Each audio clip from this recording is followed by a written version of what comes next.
Bonjour à tous, aujourd'hui je vais vous parler des multilignes. Alors les multilignes, comment ça fonctionne? Moi je tape ML comme multiligne. Alors déjà, il faut savoir que vous pouvez régler la justification. C'est-à-dire la multiligne, elle est par rapport au dessus, elle est à l'axe ou dessous. Si je laisse dessus, voilà, mon curseur, donc la ligne elle est bien dessus. Donc là je peux faire ça.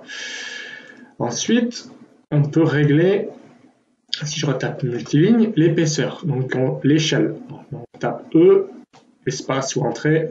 Là, je suis en mètres, donc je vais taper 25 cm. Et je trace un mur comme ceci.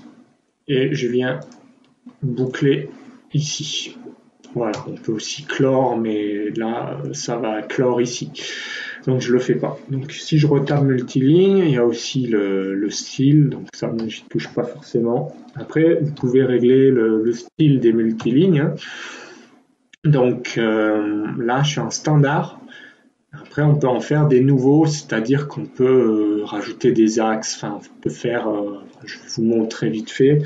On va mettre plus axe, voilà, tac. Donc là, on peut effectivement régler, si je mets ajouter, eh bien, j'ai rajouté un axe qu'on peut mettre en type, couleur, axe, donc c'est ici que ça se passe, décalage 0, donc je serai bien à l'axe, et là, il y aura 0,5, 0,5, c'est-à-dire la moitié qui est décalée, donc on va voir ce que ça donne. On va mettre en rouge et on va mettre en type de ligne vu que c'est à lag. Bon, on va laisser comme ça. J'ai pas chargé le bon. Voici, allez, on va charger celui-là au hasard. On va mettre, je sais pas, si on met, on va mettre celui-là. Voilà. Ok, ok. Ce qui fait que là, en principe, c'est bon. Donc, ligne départ, donc là, c'est pour venir fermer les multilignes. Donc, vous le mettez ou pas. On peut avoir des arcs aussi pour fermer. Voilà, on peut remplir, pourquoi pas. Donc, si on va mettre comme ça pour vous montrer et afficher les jointures. Ouais, je crois que ça, je me souviens plus, mais il faut faire des essais. Donc là, on a bien un axe et on va être rempli. Donc, on va faire courant. Voilà, juste pour vous montrer ce que ça donne. Tac. Voilà, et là j'ai fait clore avec C. Donc en fait, la multiligne, après si on la décompose, on retrouve bien les axes et on retrouve bien les murs. Voilà, donc ça peut être pratique. Ce que je voulais vous montrer, c'est qu'est-ce qu'on en fait de ces multilignes.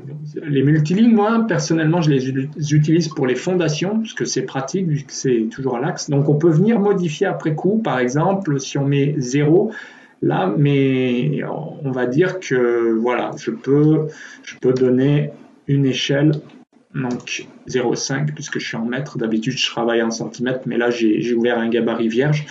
Donc, peu importe. Donc là, je mets 0,6 ou 0,5. Voilà, on va dire que c'était fondation. Et en fait, si on double-clique ici, on a des options. Donc, on peut joindre des coins. On vient cliquer la première et puis l'autre. Et voilà, ainsi de suite. On peut faire ça.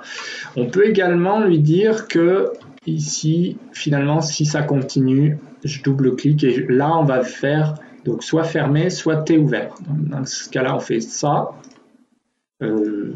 C'est plutôt celui-là et après celui-là. Voilà, c'est d'abord celui-là et celui-là.